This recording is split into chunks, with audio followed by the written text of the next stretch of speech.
Moi boas. Desde o BNG seguimos traballando na elaboración e na presentación de iniciativas que contribúan a paliar as consecuencias económicas que nos está traendo esta crise provocada polo coronavirus. Creemos que todas as administracións teñen que chegar ao seu gran de area para minimizar unhas consecuencias que non deben pagar nin a clase traballadora nin tampouco as familias máis vulnerables. Esta crise sanitaria non pode ser como o ano 2008, que as consecuencias apagou a clase traballadora, as pequenas empresas e as familias máis vulnerables. Sabemos que Ribeira conta cun borde litoral de grande tamaño, que tamén está xestionado por administracións alleas como poden ser Costas del Estado ou a Portos de Galicia e a Xunta.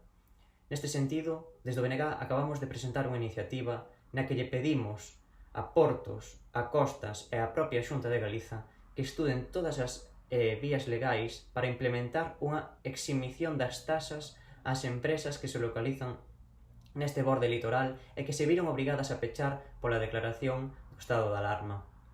Neste sentido, sabemos que moitas empresas están pasando dificultades económicas por ese feche que se decretou co estado de alarma. E sabemos que o noso concello ten moitas potencialidades no eido turístico, no sector hostaleiro, mas tamén no industrial. É por iso polo que acabamos de rexistrar unha iniciativa na que lle pedimos que estuden as vías legais posibles para que esas taxas se lles condonen durante o tempo que estas empresas se viron obrigadas a pechar.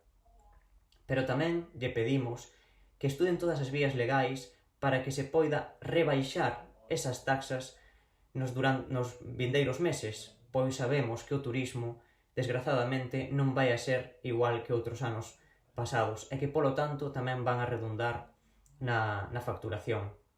Sabemos que esta aplicación da eximición de taxas non é a solución definitiva para os problemas económicos que está pasando o noso sector hostaleiro, o noso sector turístico, as nosas empresas turísticas.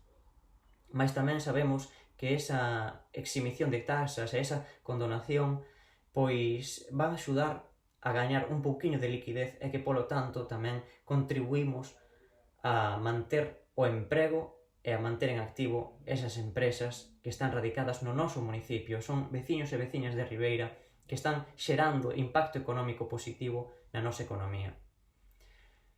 Por último, tamén dicirvos que o BNG continúa achegando propostas non só no Concello de Ribeira.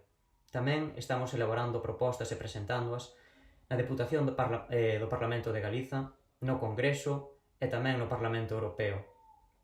Neste sentido, seguimos mantendo xuntanzas a nivel virtual, como non pode ser de outra maneira, con sectores económicos importantes do noso municipio e tamén vos animo a que se tedes calquera tipo de achega, de proposta en positivo que queirades trasladarnos, pois só tedes que contactar a través das nosas redes sociais ou nosos medios de contacto as vosas propostas, porque entendemos que todos e todas temos que achegar unha mensaxe en positivo e tamén temos que elaborar propostas en positivo que contribúan a que esta crise sanitaria sexa de menor entidade.